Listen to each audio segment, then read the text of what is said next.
Hey guys, welcome back to One Pretty Little Box. I know it's been a while, and I know you guys did not get a grocery haul.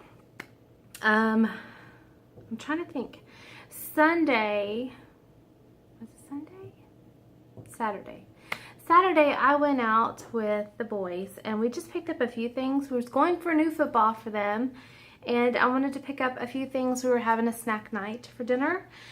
And then I decided I really don't need a whole lot of groceries. Let me just get what I need here and be done. And I knew you guys would forgive me because being a busy wife, mother, teacher, writer, YouTuber, whatever else you want to add on my list, sometimes I need to kind of just grab a hold of the moment and just do. And I don't always put it on camera. And that you guys know that because I've yet to do a daily vlog. I want to do a daily in the life, and I get started. Last Thursday was my birthday, and I started, and I did a couple morning clips, and I was very excited for the day, and I was very wired. And then I get home, and I think I spoke a couple minutes in the car on the way home, and I had to run home and change clothes and get ready to go out to the high school because it was a football game for my boys. And then immediately after that game, I ran home, I switched shirts. I had just enough time to throw my Texans t-shirt on. And it was my birthday, which was amazing, like I said. And so we ordered pizza for dinner, and it was just a great day, but I didn't get any of it on video. That's my goal for this month, is to get at least one day in the life out on here. But that is not why I'm making this video. This video has a complete different purpose, so I'm going to go ahead and jump into that so that I don't lose the ones who might want to know. I am, however, going to get a drink of my coffee. Yes, it's afternoon. It is Wednesday afternoon, September the 6th, 7th, whatever day it is. It's got to be the 7th.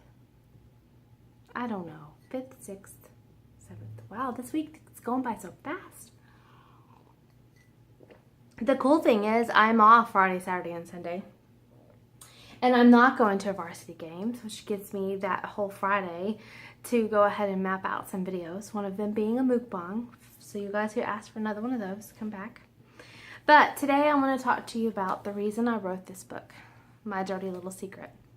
You can find this book now on Amazon. I do not have it in ebook form. I am waiting a while before I do that. Mainly because I am a book snob. I love ebooks, they're great, but I love to hold a book and look at it and read it and absorb it as I turn each page. It makes a difference to me, and I don't know. A book, there's nothing that's going to replace a paper book. Even as many digital options as you offer, nothing replaces it in print, especially from the author's point of view. But anyway, My Dirty Little Secret. You guys seen the trailer. I will put the little eye, I believe it's going to be right here. I could be off, it could be right here. I never get it right. Anyway, the little book trailer that I did for it. It's cheesy. It's amateurish. I'm an amateur. Go for it. But I thought I would share the whole motive behind writing this book. And I can tell you that it is not to bring harm to anybody. It was a healing process for myself. And as I wrote it, I went through some emotions that I did not know were there. And I think I've shared that before on a different video. But I kind of uncovered some things that were just shoved deep down. And I'm not going to share details because my motive behind this book was not to bring harm to anybody. It was to bring healing to anyone who needed it. Little did I know I was going to bring healing into my life and open up a new part of who I was, buried deep under some terrible, terrible bones that were in my closet.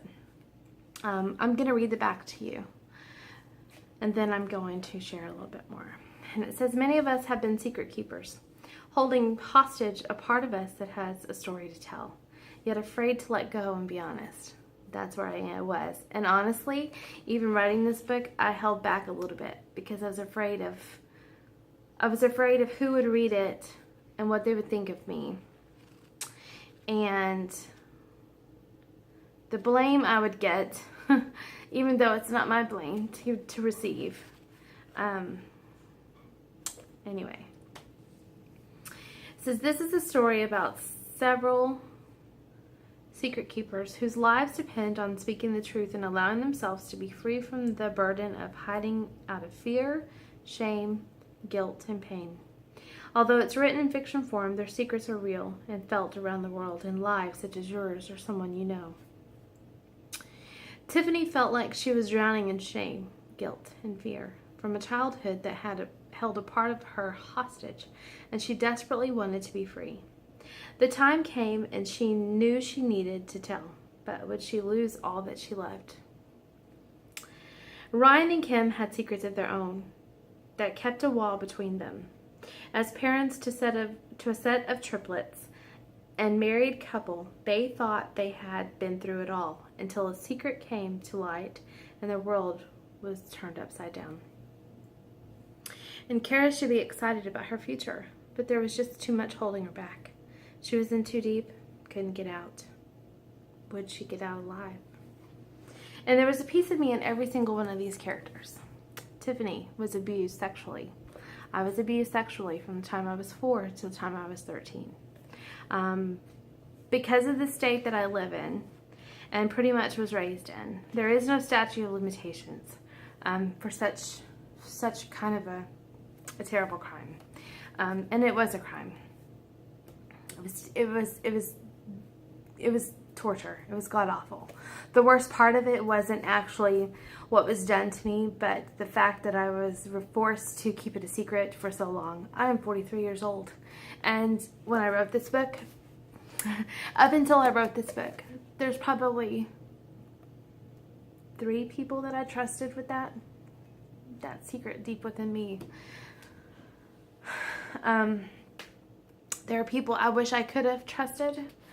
There are people that I wish that I felt comfortable enough to open up to.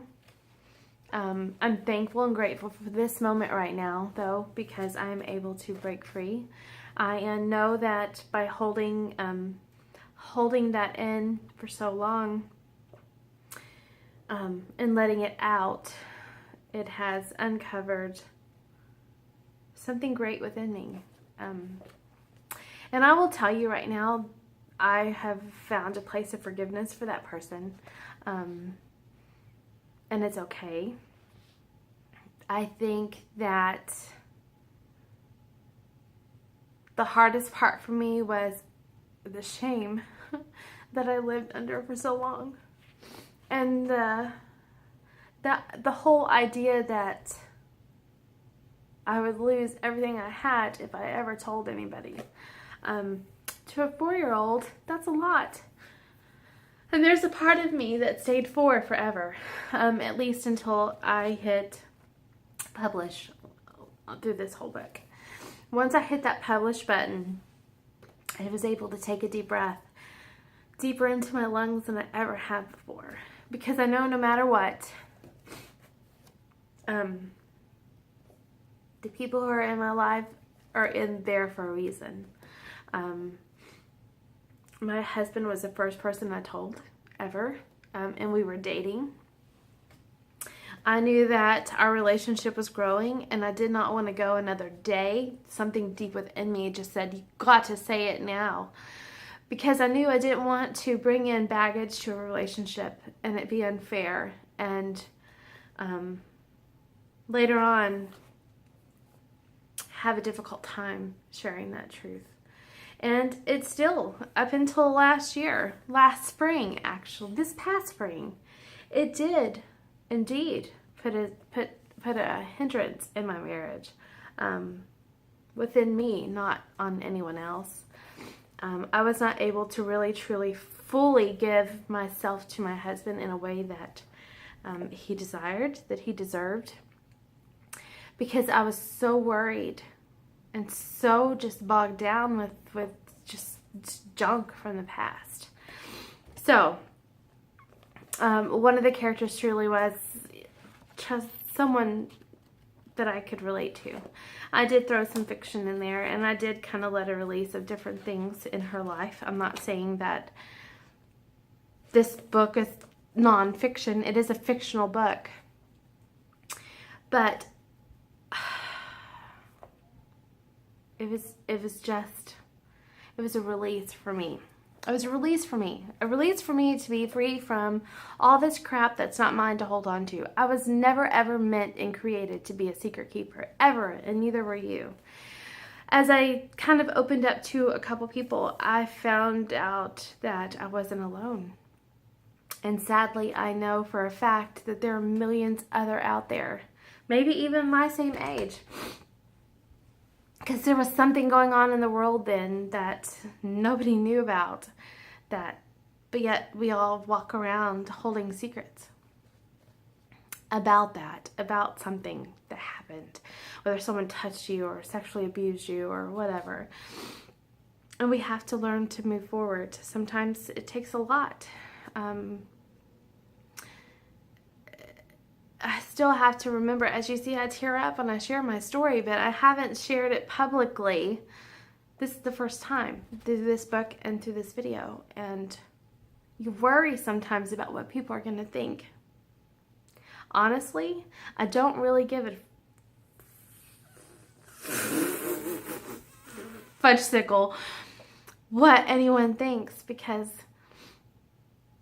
it's not their life, it's not their story, and it's not theirs to have to go through and undo from. It was mine. It might be yours. I don't know. I'm not going to say any more details. If you know me personally, don't be hurt or ashamed or mad if I tell you I really don't want to talk about it. Don't take it personally. Like I said, there's only a handful that I felt comfortable enough to talk to about it. And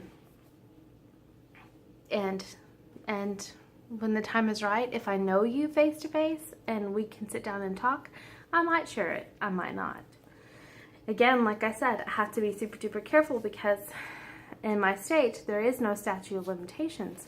So that person could still face a hefty fine, if not jail time. I mean, who wants that for anybody? You too. My cat is chasing my dog. That's how it goes around here. Ryan and Kim are in the book. Ryan had an affair. The starting of an affair. And so did Kim. Kim's was online. His was in person. It was very devastating for them in their relationship. I've never had an affair on my husband, nor he I. So if anyone's trying to put those pieces together, that is not it at all. But I know that there are many secrets in this life. Mine I shared. I'm not protecting you from the cat. Sorry. But in the book, Kim had a couple secrets of her own. I've been hit on by people in social media, guys, and you know what? It's very flattering to me. It honestly is.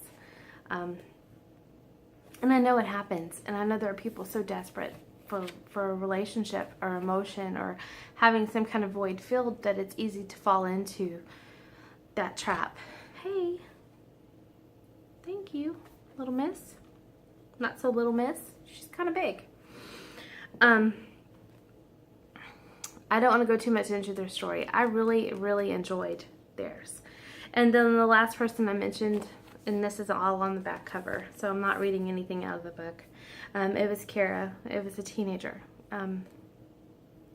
She had some secrets of her own. Sadly, those secrets may have cost her life. Gotta read the book to find out. I know that many of us have come to a point in our life. It is not odd anymore for anyone to ever contemplate suicide. I have contemplated it several times. I'll be honest and say that. Do I follow through? Absolutely not, because my life is so great and it's worth it. We have hit these hard walls that are so hard like bricks. And when you hit it, excuse me, little miss, you are moving my tripod everywhere.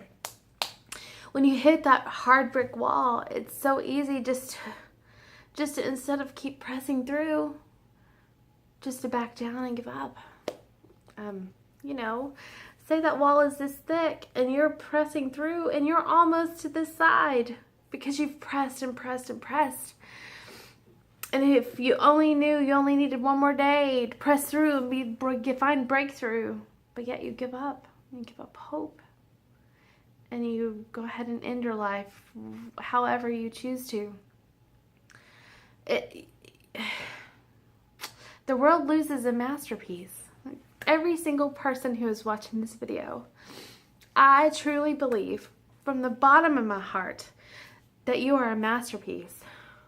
Sorry, I got teary-eyed. Now I got something stuck in my eye. Every single one of you are a masterpiece in this world.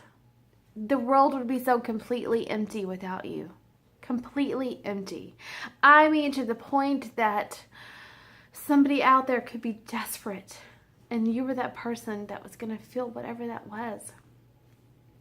Imagine being outside on a 100-degree day for 4 hours and there's only one person that walks by giving water to everyone. And that person was you. And you decided, it's not worth it anymore. It's hot, I'm tired, I can't do it. I just can't do it. And you give up. There's people who are waiting on you. You had a gift for them. You were there to quench their thirst for life. And you gave up. Don't ever give up. Don't ever give up. And I know a few people in my life that are going through hard times, have for months. And I'm not saying that they are considering just running away from it all, but in a society such as ours, it's such an easy fix. We think it's so easy. Let's just give up and move on. It's not worth it anymore. Understand that it is worth it. You are worth it. You are worth it. So, I'm going to leave a link below. Some of the way that Tiffany expresses herself were ways that I wish I could have. I didn't. Some of the story was twisted. You're not going to figure out who my abuser was because of the way I wrote it. And I'm not asking you to read it to figure it out. That's not what I'm asking. I am, however, asking that if you've ever been in a situation or you're holding on to this secret and you're not sure how to get through it and get out of it or to share it, buy a copy. Get a copy today. Read it. One of my high school friends, my dearest friend from high school, purchased a copy and she read it. She said she read it cover to cover. She couldn't put it down and she couldn't quit crying. She was able to resonate herself with one of these characters. And I kind of shared a little bit of my story with her. And she felt like a terrible friend because she never knew. And I had to tell her nobody knew. I was the queen of secret keepers then. And you know, I sit through trainings many times. Oh, you gotta scratch your tummy. I sit through trainings many times being a preschool teacher. And every year I have to be reminded what to look for on abuse, and they give tips on what to see. And in my head the whole time I'm like, I wanted to stand up. Even this year I wanted to stand up and say, there are kids who can hide it better than you'll ever imagine. They're trained that way. Fear is put into them. Shame is put into them. Guilt is put into them. And at 4, you're learning about love and life. And when you have something like that happen, then you tend to interpret that as love. Interpret that as protection. It really truly did mess up my head and my heart on love. Even in high school, my high school sweetheart, if we didn't have sex, He didn't love me. He must not love me anymore. He doesn't want me anymore. Dry spells in marriage. It goes into my head. Oh no, he doesn't love me anymore. And it's so stupid. It is so stupid. But there are people out there who need you to be a voice for them. It's the only reason I shared this story. God told me to share my story 20 years ago when I first wanted to start writing. When I was told, you'll never write a book. It took me that long. It took me a long time to write my first book. But it wasn't the book that I was supposed to write. This was the book that I was supposed to write. This book was the book that I was supposed to write first, and I didn't. I disobeyed. I decided, no, that's not what I'm going to do. I don't want to hurt anybody. I don't want to hurt anybody. So know that I'm not sharing my story to hurt anyone. I'm sharing my story to help bring freedom to other people. You might not resonate with any of what I shared about this book, but someone in your life will. If you don't think you're interested in reading this book, then, don't get it. But share this video with your friends. Share this video. That may bring healing to someone else. Because I know that it has a purpose. It has a divine purpose bigger than me, bigger than YouTube, bigger than CreateSpace where I had it published, bigger than Amazon where it's sold. It's the only place you can find it right now. Will you stop chewing on my tripod? Would you like to see how big this dog is? Hold on a second. Come here. Come here, Shelby. Just know that I love you. That I do view you as a masterpiece in this world. That I understand there are secrets in your life that you wish nobody ever would discover. But somehow, some way, someone's going to. And at one point, you have to take control of that and share it yourself. And that's exactly what I did. And I did it before I died. Even if this book only impacted that one friend of mine, it has served its purpose. And it was worth the year that it took me to write. Because I had to write it in chunks. I had to write it in chunks. It wasn't something I could just sit and pour out into. I had to take my time. Come here. Come here, Shelby. Hold on. I'm going to pick her up. I want y'all to see how big she is. And then I'm going to let you go. Come here. Stop chewing on the chair. Come here. Come here, Shelby. Come here. Come here. Come here. Stop chewing on the chair. Thank you. Come here. Oh my gosh, you guys. She's huge. I don't know. See if she can see herself. Hey, Shelby. Oh. Do you see you? All right, guys. Thank you for being you. Thank you for watching this video. Thank you to new subscribers. I promise I'm not a weepy person all the time. I am a very open person with my emotions, and I'm not ashamed of them. And so you probably already know that if you've watched any of my videos. I'm glad to do this video. I've been putting it off. I've been wanting to do it to share the purpose behind it. It just took a lot of courage and boldness to do. So with that, I'm going to let you go and tell you, ouch, I'll see you tomorrow. My foot is not a chew toy. Thank you so much for your love and your support. Thank you ahead of time for those who are going to go and order their copy of My Dirty Little Secret. If you want to share your secret with me,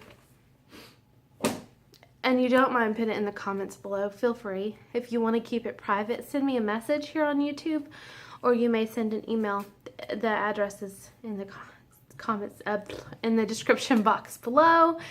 And know that I love you. I love every single one of you. And you inspire me to be a better person. Talk to you later.